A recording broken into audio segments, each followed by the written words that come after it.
You always made small things sound important, Marcus. I could find you maintenance work. That won't be necessary.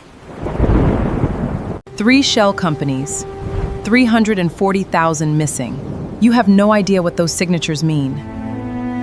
The students will not pay for this. Marcus Caldwell, $1 billion. You had that kind of money? It was never about the money. She laughed first. Leigh Harmon stood in the hotel ballroom they had both known as teenagers and told a circle of former classmates that Marcus Caldwell was still chasing the same dream he'd always had. Except now, she said, it looked like a work truck and a modest crew. What she couldn't see, what no one in that room could see, was the screen behind the stage. In 11 minutes, it was going to tell a very different story. Welcome to today's story. If you enjoy emotional drama and shocking twists, don't forget to like this video and subscribe for more unforgettable stories. And before we begin, let me know where you're watching from in the comments. To understand what that screen revealed, you have to go back, not 11 minutes, but 10 years.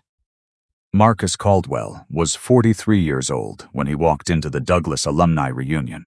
He drove there in a gray sedan, parked it himself in the hotel garage, and rode the elevator up without checking his reflection in the mirrored walls. He wore a suit he had worn before, but no pocket square. Nothing about him announced anything, and that was not an accident. He had spent the better part of a decade constructing that invisibility. His name appeared in city contracts and infrastructure filings, not in profiles or features. He used holding structures to fund education initiatives. He had a communications team that handled press, so he didn't have to. The people who knew the full picture were the people who needed to know it. His attorneys, his CFO, a handful of board members, and Diana, his wife, who had known him before the pictures existed. What he kept private was not shame. It was preference. He had watched what happened to men who led with their net worth, and he wanted no part of the performance. The venue was a hotel ballroom on the north side of Charlotte. Soft lighting, round tables with white linens, the smell of catered food and something harder to name. Old ambition, maybe, or the ghost of it. People who hadn't seen each other in a decade stood in clusters performing the quiet arithmetic of who had aged well and who hadn't. He had barely made it through the entrance when someone said his name the real way, Marcus. Naomi Cross was standing near the registration table, a glass of sparkling water in one hand and a look on her face that told him this wasn't a casual hello. They had gone through school together. She'd built a career in forensic compliance auditing, which meant she spent her professional life looking for exactly the kind of thing most people hoped she wouldn't find. I was going to call you this week, she said, keeping her voice low. I've been going over the Alumni Association financials, standard prep for tonight, and I found payments that don't line up. Same vendor group, different names, no corresponding work. I'm talking real money, Marcus, drawn directly from the scholarship reserve. She reached into her bag and pulled out a folder, opened it just enough for him to see the top page without making it obvious. On the tab of the second document was a company logo. He recognized it immediately, the same logo on a sponsor packet sitting at the registration table near the door. The same logo on the business card of the man Leigh had been photographed with at 3 industry events over the last 2 years. Everett Monroe, Monroe Development Group. Marcus closed the folder and handed it back to her. Don't show this to anyone else tonight, he said. Can you keep it secure until I tell you otherwise? Already backed up in 3 places, she said. I just needed you to know before the evening started. He nodded, thanked her, watched her slip back into the crowd. He stood there for a moment with a glass of water he hadn't touched, recalibrating everything he thought tonight was going to be. A decade earlier, Marcus's first company had hit a rough patch, cash flow problems, a contractor who walked off with a deposit, the kind of ordinary catastrophe that kills small businesses every day. Leigh had sat across from him at the kitchen table and said she didn't sign up to go down with a sinking ship. She hadn't said it cruelly. That was almost worse. She said it the way someone announces they're switching grocery stores. He had covered her MBA tuition with a second mortgage on his work truck. He had taken night jobs, weekend jobs, Anything that kept her at the networking events and professional conferences where she built the life she believed she was owed. When the bill came, she was already gone. He found out about Everett Monroe 3 weeks before she filed the divorce papers. After the divorce, he stopped trying to prove anything to Leigh Harmon. He redirected every hour he had spent on resentment into Caldwell urban infrastructure, smart transportation, urban reconstruction, public works, the kind of work that doesn't make headlines until a city suddenly can't function without you. 10 years later, his stake in the company had crossed $1 billion, not because he chased the number, because he had spent a decade building something real, and real things compound over time. He found a seat near the back of the ballroom, set his water glass on the table, and watched the room settle. Diana was still in court. Her afternoon hearing had run long. She would come when she could. He did not check his watch. He did not check his phone. He simply sat there and waited, the way a man waits when he knows what's coming and has already decided what he's going to do about it. That was when Leigh found him. She crossed the room the way she always had, with the particular confidence of someone who had already decided how the interaction was going to go. Everett Monroe was half a step behind her, which was exactly where men who wanted to be noticed positioned themselves in rooms where they wanted to be noticed. Leigh stopped in front of Marcus and looked him up and down the way you look at something you've already categorized. Marcus Caldwell. She said like she was reading a name off a list of things that hadn't worked out. 10 years, still dressed like you're heading to a job site. A few people nearby turned to look. That was the point. Marcus took a sip of water and said nothing. "Are you still doing the construction thing?" she asked. The word thing was doing a lot of work in that sentence. Or did that finally run its course? "I run an infrastructure business," he said. She tilted her head and smiled. Infrastructure. She said it the way people say words they find charming in their smallness. "So what, a truck and some equipment? A crew of 4 or 5 guys?" Everett stepped forward and extended his hand. Marcus shook it. Everett Monroe. Monroe Development Group. He smiled with the ease of a man who had been shaking hands in rooms like this for 20 years. "We're currently being considered for a major piece of the Meridian Corridor reconstruction downtown. $180 million project. You may have seen it in the news." "I may have," Marcus said. Everett smiled like he'd been complimented. "Good work if you can get it." He laughed once. "What kind of infrastructure are you in, exactly?" "Urban systems. Transportation networks, smart grid, public works." Leigh had turned slightly toward the couple standing to their left, 2 former classmates who were listening without pretending not to. "Marcus was going to be an engineer," she said, with the fond exasperation of someone telling a story that ends with a lesson. "He had all these plans, companies, projects, big ideas." She shrugged. "Life doesn't always cooperate, right?" She was looking at them when she said it. Not at Marcus. That was the tell. She wasn't talking to him. She was performing for the room. Marcus didn't give her anything back. Not a flinch, not a correction, not a single word that would let her know she was standing in the wrong version of the story. Everett offered his business card, the kind printed on heavy stock with embossed lettering, the kind that said the person giving it believed their name was worth the wait. "If you're ever looking for work," he said, "I could use someone reliable on a maintenance crew at one of my sites. Good hours. Decent pay." Marcus took the card and put it in his jacket pocket without looking at it. The conversation drifted the way these conversations do. Leigh moved on to other people, other performances. She worked the room with the efficiency of someone running a strategy, a compliment here, a pointed question there, always positioning herself at the center of whatever story was being told. She was good at it. She had always been good at it. But Everett lingered a half-second longer than he should have. Marcus noticed it the same moment. Everett's eyes dropped to his wrist. The watch was not expensive looking. Plain case, dark face, simple leather band. Nothing that would catch anyone's eye in a room like this. But it had been commissioned specifically for the founding team of Caldwell Urban Infrastructure on their 10th anniversary. 12 of them existed in the world. Everett had glimpsed a photograph of one in a financial trade piece about CUI's infrastructure contracts 18 months ago. He wouldn't have been able to place it with certainty, but Marcus could see the hesitation working across his face, the small, precise crack of a man who suspects he's missing something important but can't confirm it yet. Everett pulled out his phone, tried to search something. The hotel Wi-Fi was unreliable in the ballroom. He got a loading screen. Nothing loaded. He tried again. He said something quietly to Leigh when she returned to his side a few minutes later. She laughed and waved him off. She was still performing. She hadn't noticed the crack. Marcus sat with the information for a moment. He had 3 choices. He could leave, walk out now, skip the announcement, have his team release a statement in the morning. Clean. Quiet. Consistent with how he had lived the last 10 years.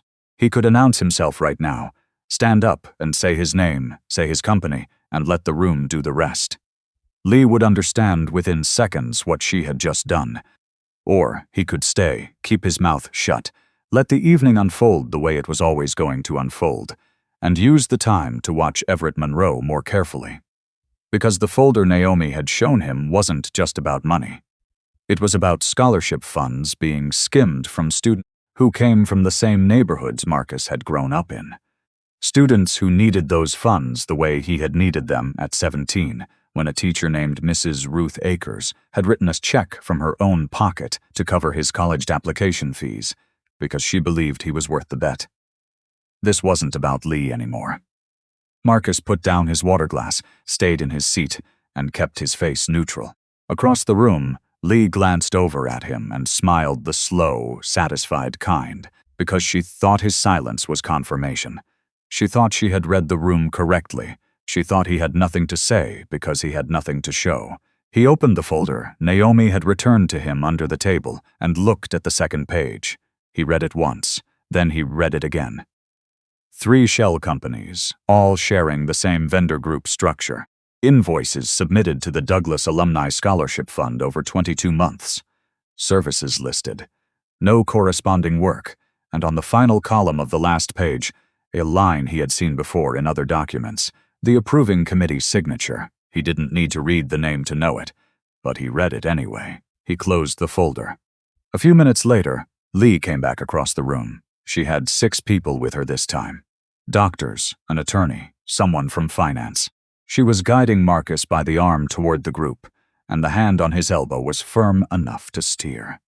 The group was exactly the kind Leigh collected.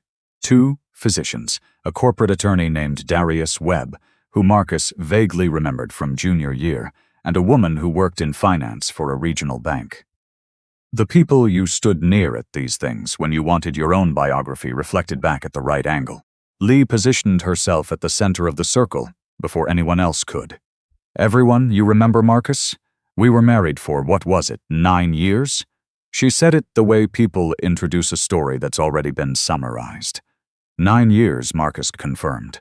He's in construction, she continued before he could add anything. Tell them about your company, Marcus.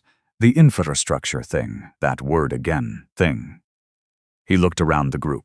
They were watching him with the polite attention people give to someone they expect to say something unremarkable. We build and manage urban systems, he said.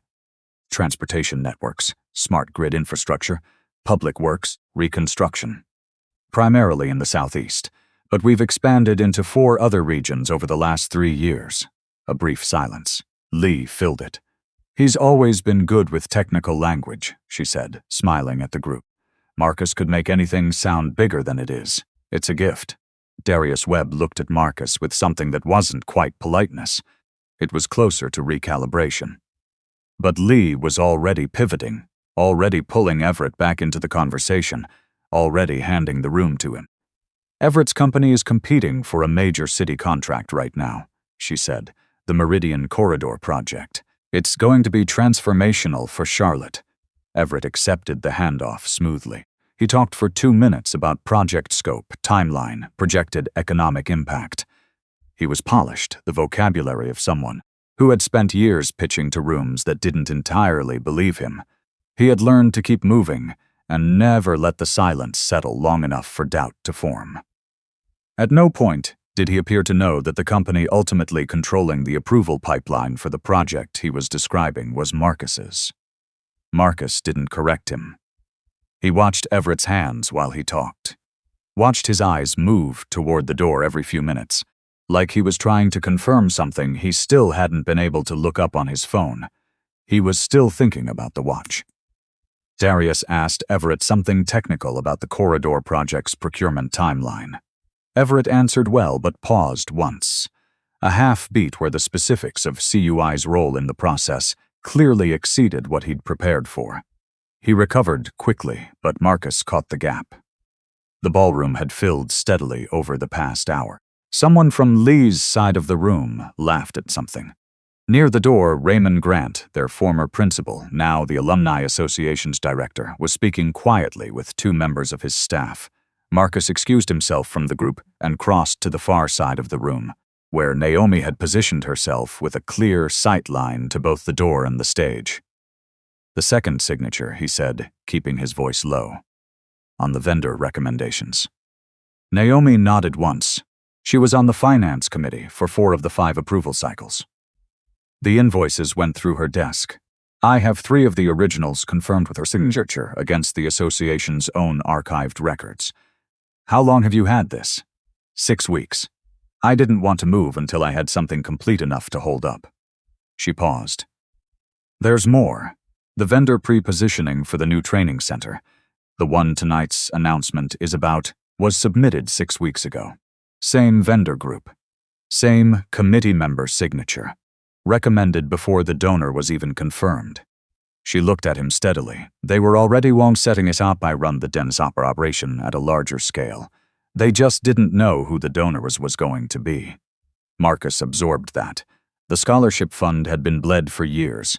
Students from his neighborhood, the ones who waited by the mailbox the way he had waited, who filled out the application forms in pencil because they didn't want to waste the ink if it didn't work out, those students had been funding someone's shell company overhead while believing the money existed to help them.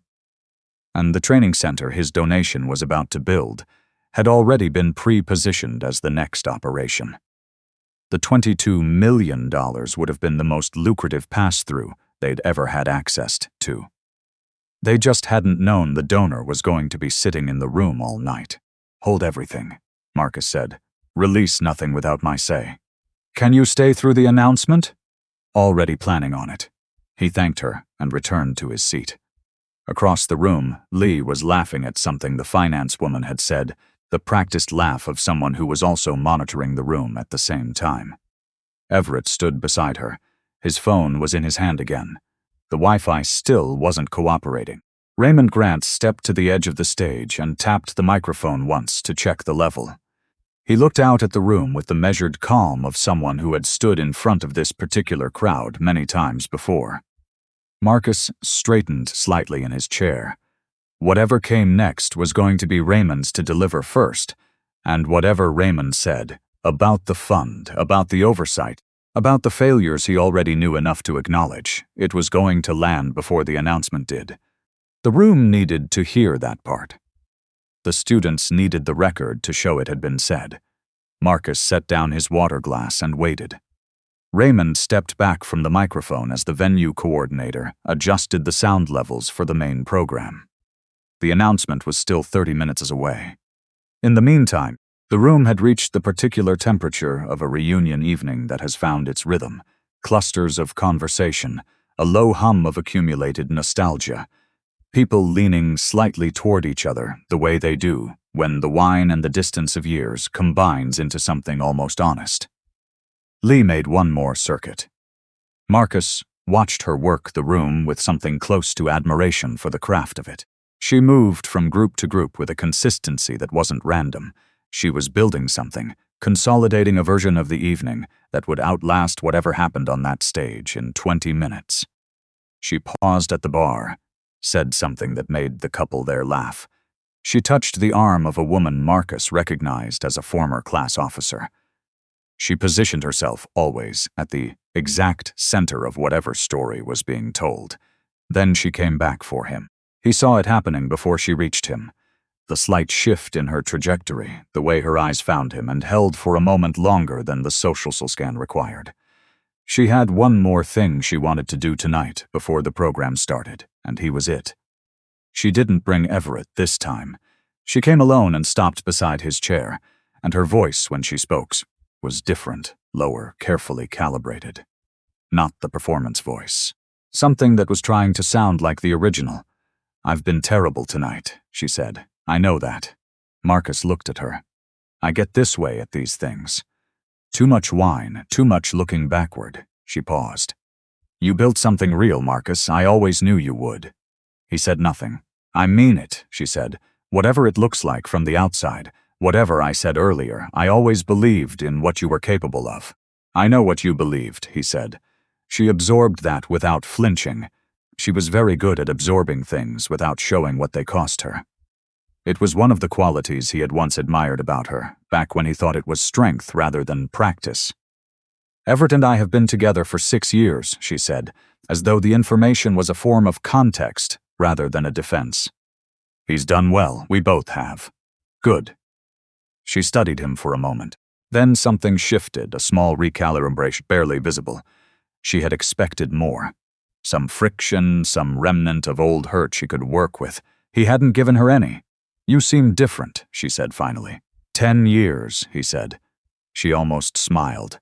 Fair, she moved away after that, back toward Everett, who was watching from the other side of the room with the alert stillness of someone waiting to see how a negotiation has landed. She said something to him when she reached him. His expression didn't change, but he looked at Marcus again. Darius Webb appeared beside Marcus's chair. "Darius," Marcus said, shaking his hand, "it's good to see you." Darius sat in the empty chair to Marcus's left and looked out at the room for a moment before turning. "I want to ask you something, and I'll understand if you'd rather not answer." He paused. "Is there something I should know about the corridor project before tonight's announcement?" Marcus looked at him.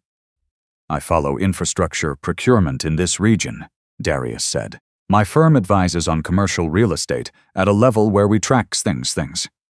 I know who controls the approval pipeline for Meridian Corridor." Another pause. "I've known for about a year." "Then you know what you need to know," Marcus said. Darius nodded slowly. "Everett's been telling people tonight that the contract is essentially done, that it's a formality at this point." "It's not a formality. I didn't think so." Darius was quiet for a moment. "The things Leigh said earlier, the infrastructure thing, the offer Everett made you." He stopped. "I'm not here about that," Marcus said. Darius looked at him for a moment longer, then back out at the room. "No," he said quietly. "I don't think you are." He stood. "It's good to see you, Marcus. I mean that." He moved away. Marcus returned his attention to the stage, where Raymond Grant's staff were conducting final checks on the presentation equipment. The screen was dark. The rendering was loaded and waiting. The door to the ball opened. Marcus didn't look up right away, but he felt the shift in the room the way you feel weather changing, a subtle redistribution of attention that didn't announce itself, but was nonetheless real. Then he looked up. Diana was standing just inside the entrance, exactly as she always entered rooms she hadn't chosen for herself, quietly, without announcement, scanning until she found what she was looking for. She was still in her work clothes. Dark blazer over a deep burgundy blouse, the particular composure of someone who had just spent 3 hours in legal argument and still managed to be the sharpest person in whatever room she walked into. She carried a leather bag over one shoulder, and her hair was pulled back the way she wore it when she didn't want it in her way. Darius was the first person nearby to recognize her. He went still, the way people go still when they see someone out of context, a double take, a rapid reassembly of where he knew the face from. "Is that Diana Wells?" he said to no one in particular. Then, quieter, "She represented the Hollis family, that education discrimination case that went federal last year." She had. The Hollis settlement had been the largest education rights ruling in the state's history.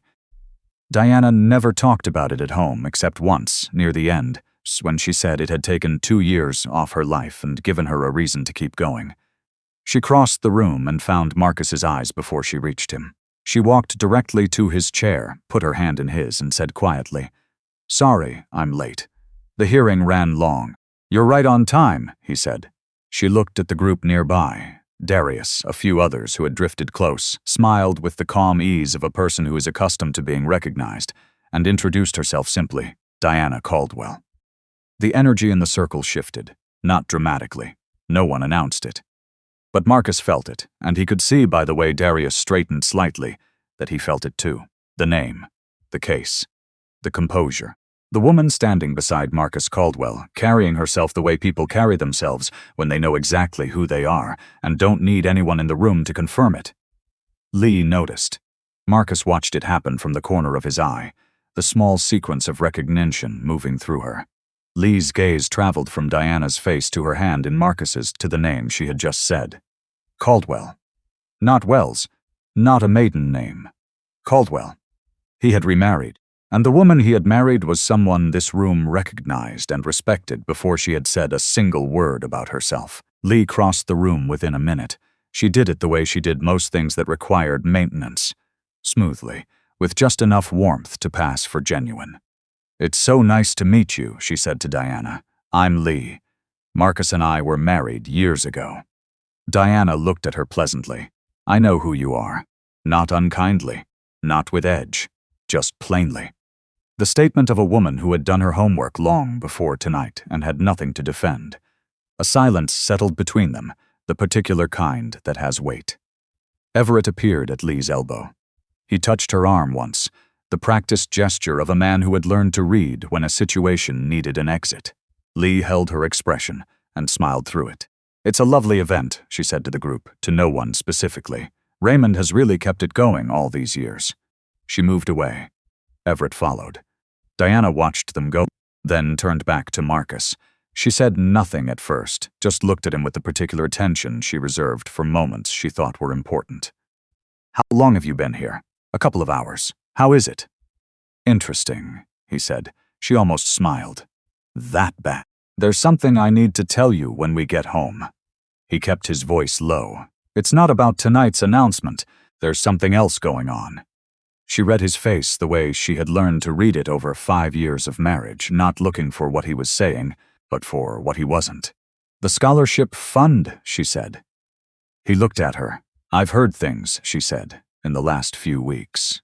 Nothing confirmable, but things that didn't add up. I was going to ask you about it. Naomi Cross brought me a folder when I arrived," he said. "It's complete." Diana was quiet for a moment, then, "Raymond knows?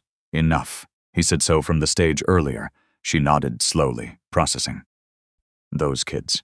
She took his hand again and held it and didn't say anything else. There was nothing to add. He was handling it and she knew it, and that was enough. Across the room, Raymond Grant was stepping toward the stage again. This time with purpose.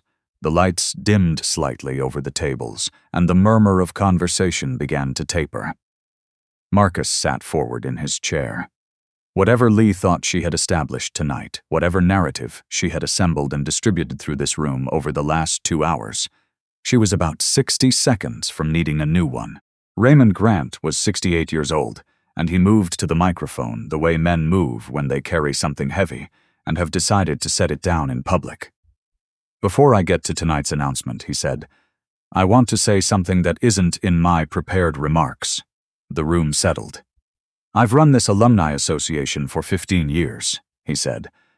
"I built the scholarship fund from a few $1,000s into something I was proud of, and I believed, genuinely believed, that the financial processes I put in place were sound." He paused. "I've recently learned that my confidence in those processes may have been taken advantage of. I don't have all the details yet. But I want you to know that I know, and that it matters to me." He did not look at Everett. He did not look at Leigh. He looked at the room and said what needed to be said and moved on. But the words landed. Marcus watched Everett's jaw tighten, almost imperceptibly, but it was there, and Leigh's expression stayed composed, but her stillness had changed its quality. It was the stillness of a person who had just decided to be very careful. Raymond drew a breath and moved to the main announcement. The screen behind him lit up. The rendering was architectural and warm. A 4-story building with glass panels and structural wood accents, courtyard windows, a rooftop terrace. Across the bottom, clean serif lettering, Opportunity and Skills Training Center.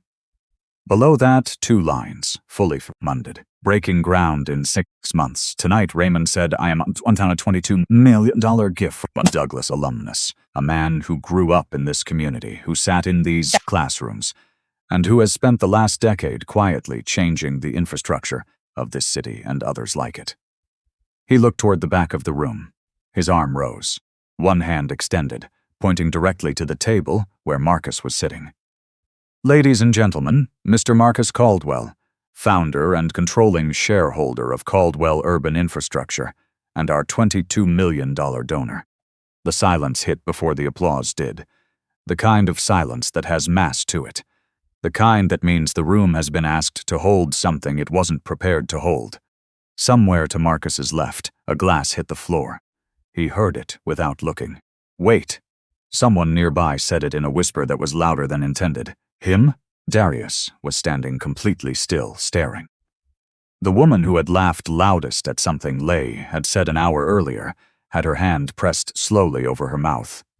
People who had been mid-conversation had stopped mid-sentence. Everett was not looking at the screen. He was looking at Marcus. All expression had left his face. The confidence, the easy charm, the practiced warmth he'd worn all evening. Just a man doing very fast arithmetic and not liking a single answer, and Leigh. Her glass was suspended halfway between the table and her lips. Forgotten. Her eyes were on the screen, reading the name, reading it again. Then they moved to Marcus, and for the first time all evening, across every version of herself she had performed tonight, she had absolutely nothing. Marcus stood. He walked to the stage, shook Raymond's hand. The applause came then, full and genuine and real, and he let it settle before he leaned into the microphone. The center belongs to Mrs. Ruth Akers, he said, and to every student who walks through that door and doesn't know yet what they're capable of. I was one of those students once. He paused. The only difference between then and now is that somebody believed in me before I had anything to show for it. Another pause. That's what this is for. He stepped down from the stage. He did not look at Leigh on his way back to his seat. He did not look at Everett. He looked at Diana, who was standing at the edge of the room with her hands folded in front of her, watching him with the still, clear expression of someone who had never needed the moment explained. The applause continued for another 30 seconds. Then the room began to reconstitute itself. Small movements, turned heads, the audible hum of 100 private recalculations happening simultaneously. Marcus sat down. He picked up his water glass. He drank. Naomi appeared at his shoulder within minutes. Someone's phone was active on the external network during Raymond's remarks, she said quietly. I can't confirm who, but someone was trying to reach the alumni server again. She paused. They didn't get in. Good, Marcus said. Diana sat beside him. She put her hand on his arm and left it there. She didn't say anything. She didn't need to. Across the room, Leigh was still standing where she had been standing when Raymond had said his name. She had not moved. The glass was finally down on the table in front of her. She was looking at nothing in particular. Or rather, she was looking at everything and recataloguing each of it against the information she now had. Marcus watched her for one moment, then looked away. She would come to him. He was certain of it. She would need to. And when she did, he would be exactly where he was sitting right now, in this gray suit, at this table, with his wife beside him and the full weight of the evening behind him. He was in no hurry. Leigh came to him within 10 minutes. She moved through the room with less efficiency than before, without the performance, without the circling strategy. Just directly the way a person crosses a room when they no longer have a choice about the direction. She stopped in front of him. Her voice was softer than it had been all evening and very carefully controlled. Marcus, a pause. I owe you an apology. The things I said earlier, I was being awful. You know how I get at these things. Too much wine, too much nostalgia. A small, self-deprecating laugh. I always believed in you. You know that, I know what you believed, he said. She absorbed it, didn't react. She was very good. Everett appeared beside her within seconds, a different Everett entirely from the one who had offered Marcus a position on a maintenance crew. This one was collegial, warm, even. He spread his hands with the practiced openness of a man pivoting in real time. I had absolutely no idea who I was talking to tonight, he said. No idea. Caldwell Urban Infrastructure. We've been trying to get a meeting with your development office for months. He laughed like this was a pleasant coincidence they could both appreciate. I think there's a real opportunity here, our firms working together on the corridor. The scale alone. I'll have my team follow up, Marcus said. He paused. After the audit. The two words landed quietly and precisely. Everett's smile didn't disappear, but it stopped reaching his eyes. Something behind the expression recalculated fast. Audit, he said. Standard process before any new partnerships, Marcus said. Due diligence, you understand. Everett held Marcus's gaze for exactly 1 second too long. Then he nodded, reached for Leigh's arm, and steered her toward the bar with the smooth purposefulness of someone who needed to have a private conversation immediately. Naomi appeared at Marcus's shoulder, within 30 seconds of Everett walking away. Someone tried to access the alumni financial records server remotely, she said, keeping her voice at the level of the ambient noise in the room. About 10 minutes ago, during the announcement, they didn't get in. But they tried, and they tried from within this building. Marcus looked at her.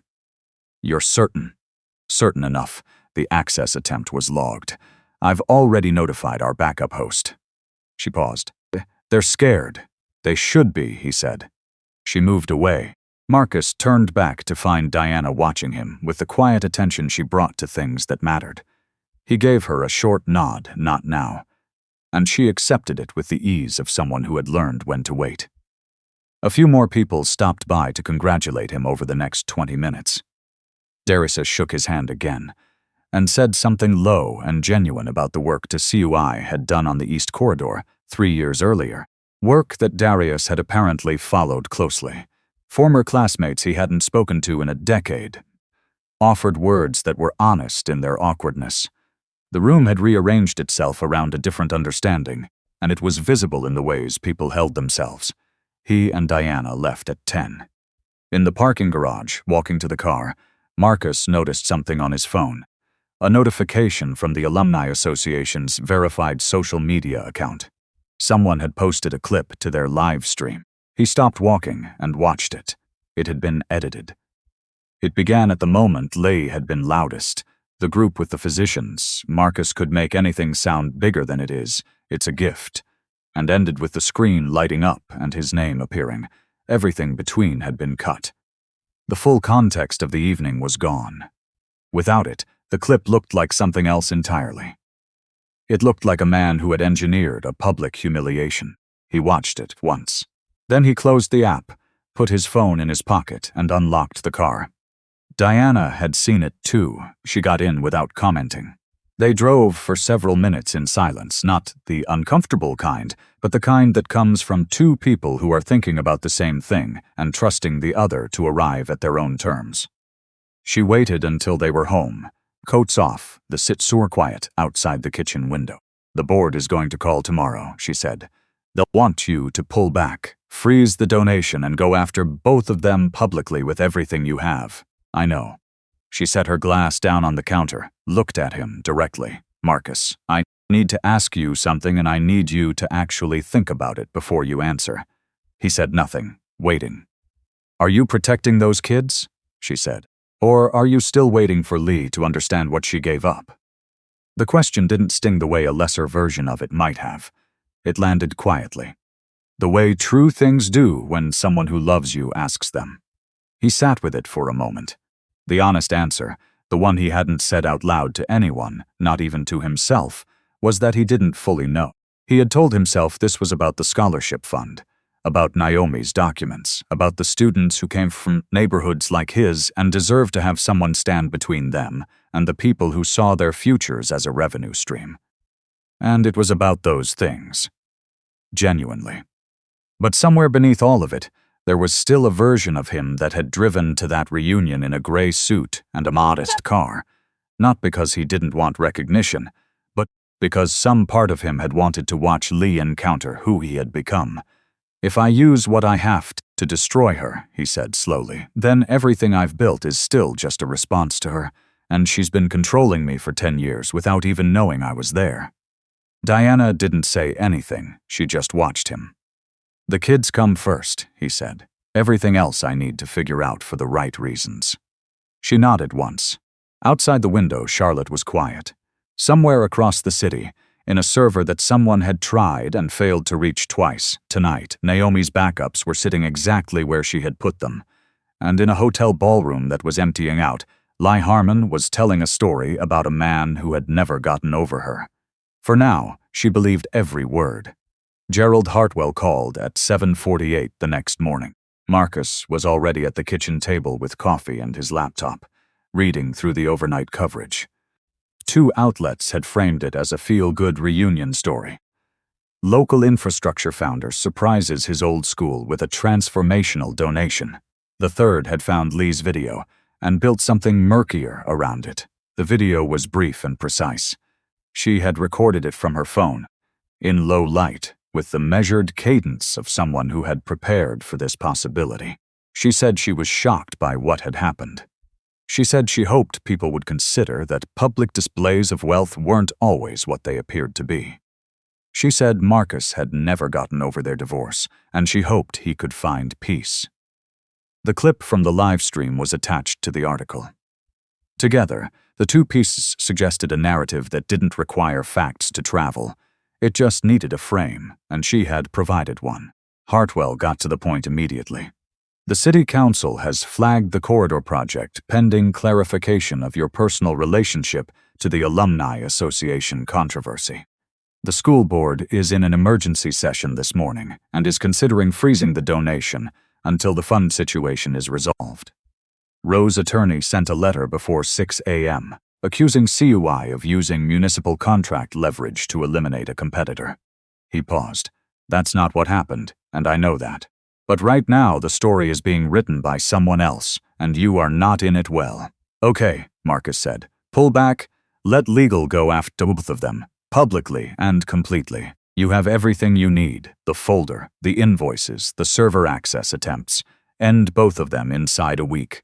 The corridor contract moves forward, the school board gets their answers, and you come out clean." Marcus stood and walked to the window. The city was still early morning gray. "If I go public with everything I have on Leigh right now," he said, "I burn through documents that contain the financial records of families who applied for those scholarships in confidence, their income information, their academic histories. I'm not using that as ammunition." "Then redact Hartwell." He said the name the way you say it when you want someone to stop talking. "Call a press briefing for this afternoon. I'll be there." A silence. Then, "What are you going to do?" "The right thing," Marcus said, "which is slower than what you're suggesting, but it's what I'm doing." He called Naomi before 9. "How complete is what you have?" he asked. "Complete enough to stand up," she said. 3 shell companies, all traceable to Monroe Development Group subsidiaries through registered agent filings in 2 states. 19 invoices submitted to the Alumni Scholarship Fund over 22 months, all for services that were never performed. The contracts weren't approved by a ghost. They were signed off by a member of the Alumni Finance Committee. "Leak," he said. "Leak," she confirmed. She wasn't a bystander, Marcus. And the vendor pre-positioning for the training center, the recommendation that was submitted 6 weeks ago naming Monroe's primary LLC as preferred vendor, that signature is also hers. They had the center lined up before the donor was even officially confirmed. The $22 million would have been the largest operation they'd run. He thanked her, told her to hold everything and release nothing without his say. Then he called his attorney and explained what he intended to do and what he intended not to do. The press briefing was held at 2 o'clock in the lobby of CUI's regional office on Tryon Street. 15 journalists, a handful of cameras. Hartwell stood to one side, with his arms crossed, wearing the expression of a man who had learned to accept decisions he couldn't prevent. Marcus stood at the podium without notes. "I want to address what's been circulating since last night directly," he said. "There have been suggestions that my involvement with the Douglas Alumni Scholarship Fund was motivated by personal animus toward my former spouse, Faust, and that last night's announcement was staged to cause her public embarrassment." He paused. "I am requesting an independent forensic audit of the Alumni Association's financial records going back 3 years. I am temporarily recusing myself from the Meridian Corridor Project's approval process until that audit is complete, and I am opening CUI's internal records on the scholarship donations to any investigative body that requests them. A journalist near the front raised a hand. Marcus held up his own. Not yet. The $22 million scholarship fund will not be frozen. The students who have been identified as recipients will not lose their awards regardless of what the audit finds, because I will fund them personally if the institutional channel is compromised. He paused, and when he continued, his voice was level and clear. Those kids did nothing wrong. They will not pay for what adults around them did. Another pause. Leigh Harmon is my former wife. What is happening with the Alumni Fund is not a personal matter. It is a financial crime against students from low-income families who were told that money existed to help them. I will not call it anything less than that in exchange for a quieter news cycle. He stepped back from the podium. The questions came, and he answered the ones he could answer and declined the ones that would require him to use information that didn't belong to him to use. He was patient. He was precise.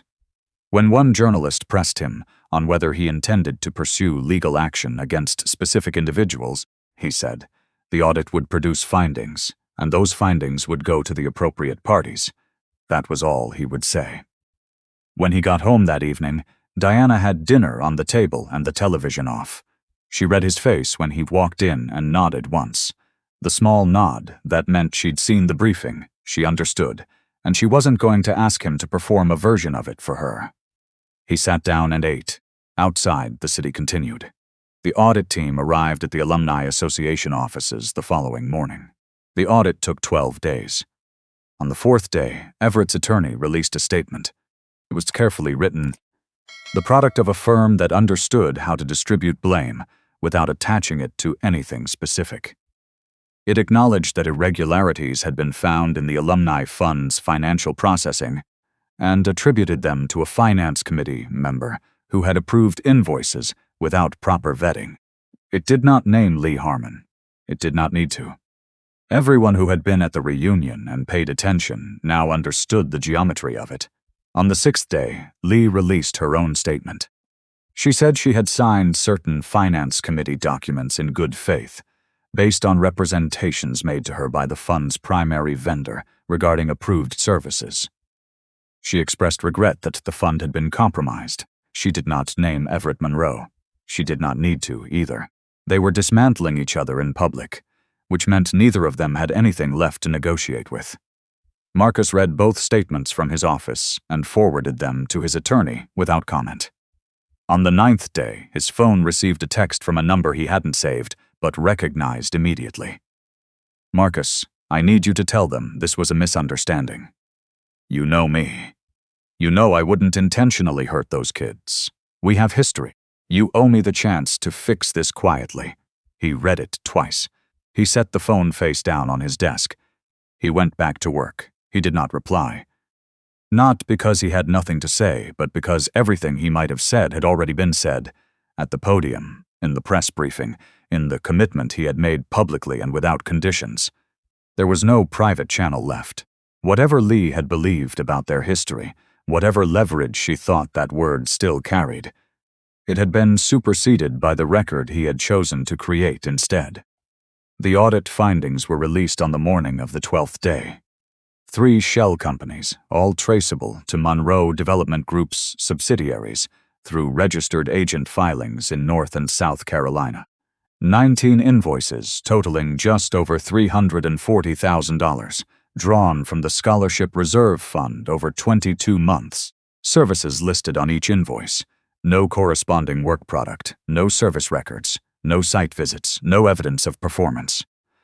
A vendor pre-positioning recommendation for the Opportunity and Skills Training Center construction contract, submitted 6 weeks before the donor announcement, naming a Monroe Development Group LLC as the preferred primary contractor. Signed by a member of the Alumni Finance Committee, CUI was cleared entirely. No connection to the missing funds. No conflict of interest in the scholarship donation.